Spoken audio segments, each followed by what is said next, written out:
네, 국내 주요 사건, 사고 이슈를 짚어보는 뉴스픽 순서입니다. 곽대경 동국대 경찰사법대학 교수 그리고 이중재 변호사 나와 있습니다. 안녕하십니까? 네, 안녕하세요. 예. 자, 첫 번째 주제부터 확인해 보겠습니다. 네, 이명박 전 대통령 15년을 1심에서 선고받았는데 구속 349일 만에 조건부로 석방이 됐습니다. 재판부가 이명박 전 대통령 측에서 신청한 보석을 허가를 해줬는데 그 배경은 뭔가요? 네, 현재 이제 재판부에서는 재판부가 이제 교체된 지가 그렇게 오래되지 않았습니다.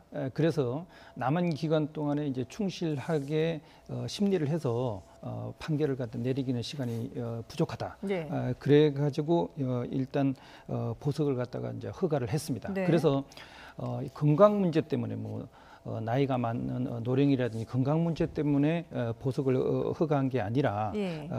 지금 재판을 마무리하기에 좀 시간이 이제 부족한 그것 때문에 했다는 것과 예. 그리고 또 이제 본인이 이제 재판에 관련된 여러 가지 방어권을 보장하는 그런 차원에서 보석을 허가한 거지 네네. 결코 이제 노령이나 건강 때문은 아니다 이렇게 밝히고 있습니다. 예.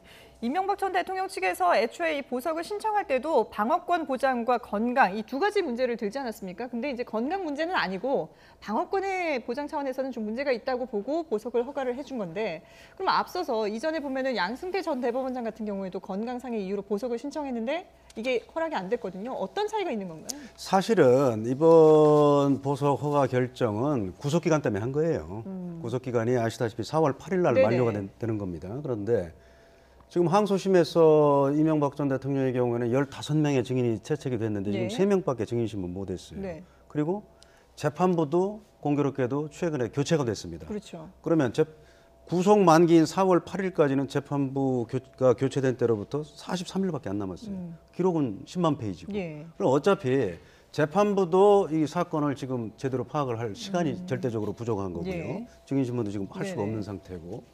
그다음에 구속 기간이 그렇다 보니까 지금까지는 뭐 일주일에 서너 번 재판을 해왔습니다만은 지금 사실 그렇게 하면은 피고인의 방어권을 행사할 수가 없어요. 제가 지금 변호사를 하면서 가장 크게 느끼는 게 매일 재판을 하다시피 하면은 네. 어차피 주말에는 피고인하고 접견을 할 수가 없는 거고 네네. 그러면 하루 재판을 하더라도 그 다음 날 정도는 변호사가 피고인하고 만나서 어떤 증인을 어떻게 신문할 것인지 물어봐야 될 거 아니에요. 그리고 본인을 위해서 유리한 게 뭔지. 그런데 거의 매일 재판을 하다시피 하다 보면은 사실 할 수가 없어요. 네네. 그러니까 방어권을 제대로 된 변호를 할 수가 없다. 예. 변호사가 뭐 제대로 된 변호를 예. 못하니까 피고인의 방어권 행사할 수 그렇죠. 없는 거죠. 그래서 저는 이 문제는 기본적으로 구속 기간에 대한 우리 입법을 좀 법률을 좀 개정할 필요가 있다. 왜냐하면 아무리 복잡한 사건도 6개월 내에 판결을 선고하지 못하면 석방해야 됩니다. 네. 근데 그건 말이 안 되잖아요. 사건은 간단한 사건도 있고 복잡한 사건도 예. 있는데 이런 사건은 10만 페이지가 되는 사건을 어떻게 6개월 만에 선고를 하겠어요. 그래서 박근혜 전 대통령처럼 처음에 검사가 구속영장 청구하고 그다음에 추가로 또 기소한 사실이 있을 때는 예. 추가로 기소된 사실을 근거로 해서 구속영장을 새로 법원에서 발부하면 돼요.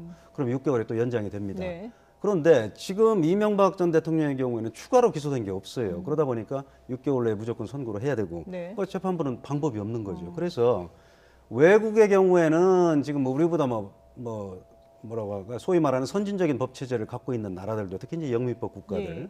이 사람들은 그냥 부당한 지연만 없으면 돼요. 재판을 함에 네네. 있어서. 그러니까 그 사람들은 구속되고 2년, 3년씩 구속시켜놓고 그때 1심 판결 선고하거든요. 그래서 이건 입법적으로 좀 해결할 문제다. 그리고 지금 재판부로서는 선택의 여지가 없었다. 네. 이렇게 말씀드리겠습니다. 그러니까 재판부를 위한 결정이기도 하다 이렇게 볼 수 있을 것 같은데요. 네. 근데 여기에 그래서 조건부 보석이라는 허가 조건이 붙었습니다. 어떤 조건인 건가요? 대표적으로 이제 4가지 정도의 조건이 붙었습니다. 네. 제일 첫 번째가 이제 보증금 10억 원을 내라는 겁니다. 근데 이제 이번 같은 경우는 이제 보증보험에 들어가지고 1%인 1,000만 원을 갖다 이제 아들이 이제 낸 그런 어떤 상황이고요. 네네. 두 번째가 주거를 논현동 자택으로 제한을 한 겁니다. 그래서 병원에 가는 경우에도 어떠한 병명으로 어느 병원을 가는지 이런 것들을 법원의 허가를 받도록 예. 그렇게 이제 했고요. 예. 그리고 다른 사람과 이제 접촉하는 것을 제한을 했습니다. 배우자라든지 그리고 직계 혈족 과 이제 그 배우자 그리고 이제 재판 변호인 이 사람들만 접견을 하도록 네. 그리고 이제 특히 이제 통신 뭐 이것도 이제 제한을 하도록 그렇게 했고요. 예. 그리고 마지막 이러한 사실들이 제대로 잘 지켜지고 있는지 그것들을 매주 보석 조건의 준수 보고서를 법원에 제출하도록 하는 이 4가지 조건을 반드시 지키도록 부탁을 했습니다. 예. 근데 앞서서 이제 그 10억 원 가운데 1%만 내고 이제 네네. 일단 보석이 됐다고 말씀하셨는데, 근데 이 보석금 자체가 10억 원이라는 금액이 이례적으로 크다 이런 평가들이 그렇습니다. 많거든요. 뭐 10억 원이면 일반인들 입장에서는 굉장히 부담을 느낄 수밖에 없는 네네. 그런 어떤 금액인데요. 그런데 이제 대기업의 뭐 총수들이라든지 상당히 뭐큰 사업을 하는 그런 분들 같은 경우는 뭐 예외적으로 예. 뭐 10억 심지어는 20억을 내고 이제 보석을 받은 그런 경우들도 이전에 예. 전례로 있습니다. 예. 근데 이게 10억이라는 보석금을 내야 된다라는 그 조건이 있는데 어떻게 거기 1%만 내고 보석이 될 수 있는 건가요? 이거는 저 보증보험사에 예. 뭐 신청을 하면은 그 1%만 내고 보증보험 증권을 발행을 해줘요. 네. 보증보험사에서. 그렇기 때문에 10억 원을 낼 수 있는 사람이 얼마나 되겠습니까? 그래서 보석금 전체 액수는 10억이지만 예. 그걸 보증보험 증권을 발행해주는 회사가 있기 때문에 거기서는 10억은 내겠다. 보석 조건을 위반하면 10억 거기서는 뭐 자기들이 부담할 수밖에 없잖아요. 그 회사에서 수수료 1%를 받고 그 증권을 발행을 해주는 그러니까 겁니다. 이명박 전 대통령이 개인적으로 보험을 들어서 그렇죠, 거기에 그렇죠. 대해서 이제 보험사가 책임을 그렇죠. 지는 그런 이번에도 보니까 형태가 알려진 뭐 보도된 거 보니까 아들 이시영 씨가 예. 보증보험사에 네네. 찾아가서 그렇게 보증보험 증권을 발행을 받았다 이렇게 뭐 알려져 있습니다. 예. 자, 법원의 이런 조건부 석방에 대해서 이명박 전 대통령 측에서는 어떤 입장인지 변호인의 얘기를 한번 들어보겠습니다. 뭐 제가 변호사하면서 제일 조건이 많긴 했는데요. 재판부는 하여튼 이 사건의 중요성을 감안을 하고 또 검찰에서 여러 가지 이유를 들어서 보석을 반대를 하고 또 보석에 대한 어떤 대통령에 대한 어떤 다른 사람보다 우대를 하는 거 아니냐는 그런 여론도 감안을 해서 결정했던 것으로 보입니다. 보석 조건이 엄중하긴 하지만 대통령께서 못 지키실 조건은 아니라고 생각합니다. 예, 잠깐 뭐 변호인도 언급을 했습니다만은 다른 사람보다 우대하는 게 아니냐 이런 이제 황제 보석에 대한 논란도 있었고 그리고 또 보석을 아예 허가해서는 안 된다라는 여론도 상당했기 때문에 이런 여론을 감안해서 엄격하게 이제 조건부 석방을 한 것이다 이런 평가가 나오고 있는데 재판부에서도 이걸 의식한 듯이 이례적으로 좀 당부를 했다고 하거든요. 어떤 내용입니까? 뭐 전직 대통령이었기 예. 때문에 좀 이렇게 이제 보석을 허가해 주는 게 이게 좀 봐준 거 아니냐. 이게 이제 뭐 황제 보석 아니냐 뭐 이런 뭐 이야기가 이제 나올 수 있기 때문에 굉장히 엄격한 조건을 제시를 했고요. 네.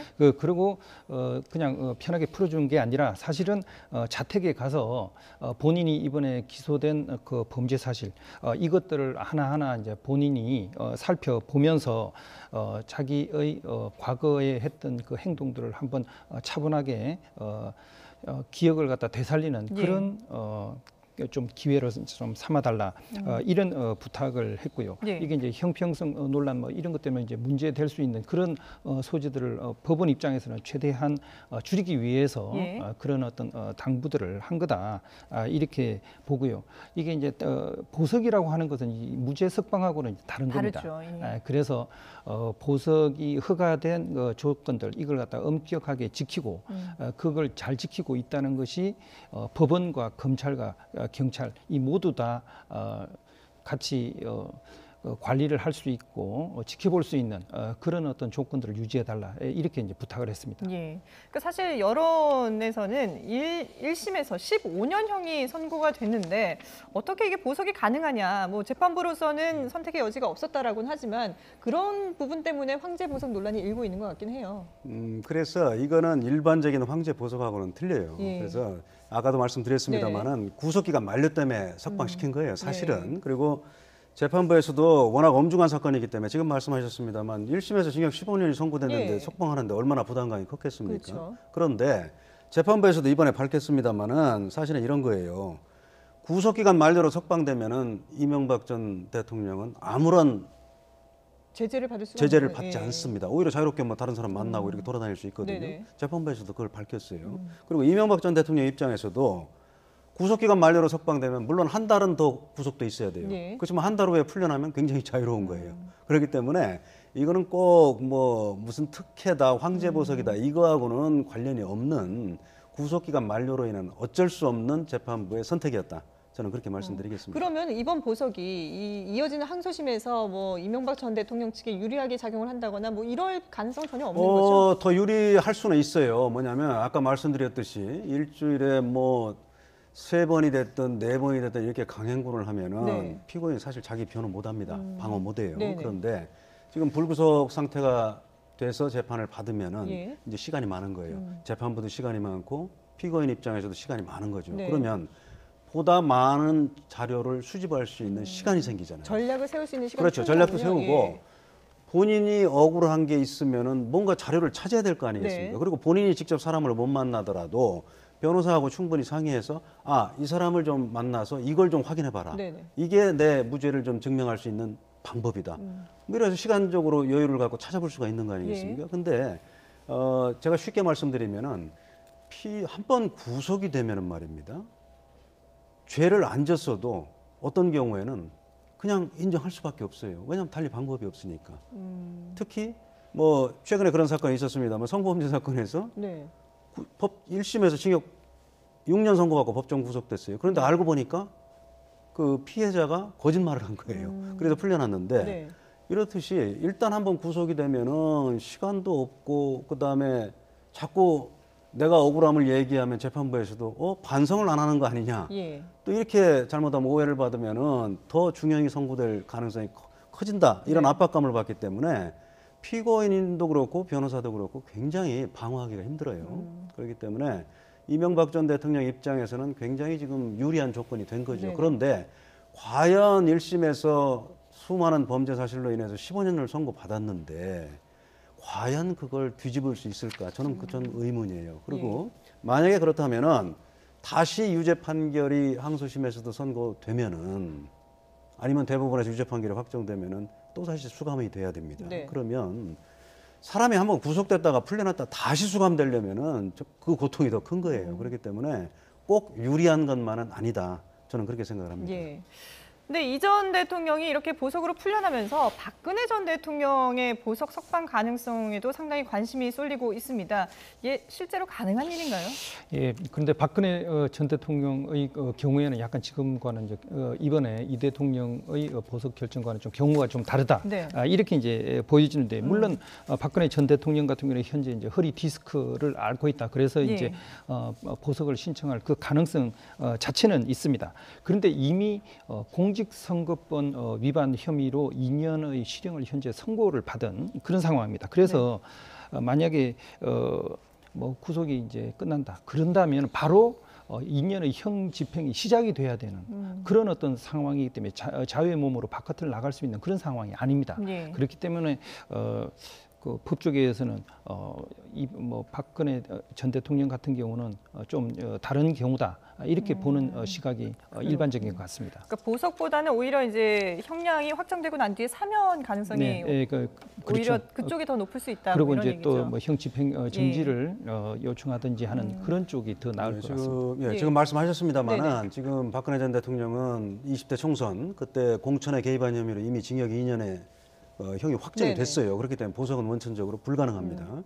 불가능하고 지금 말씀하셨습니다만은 정말 건강상의 이유로 도저히 수용 생활을 할 수 없다. 네. 그러면 형집행 정지를 신청을 해야 돼요.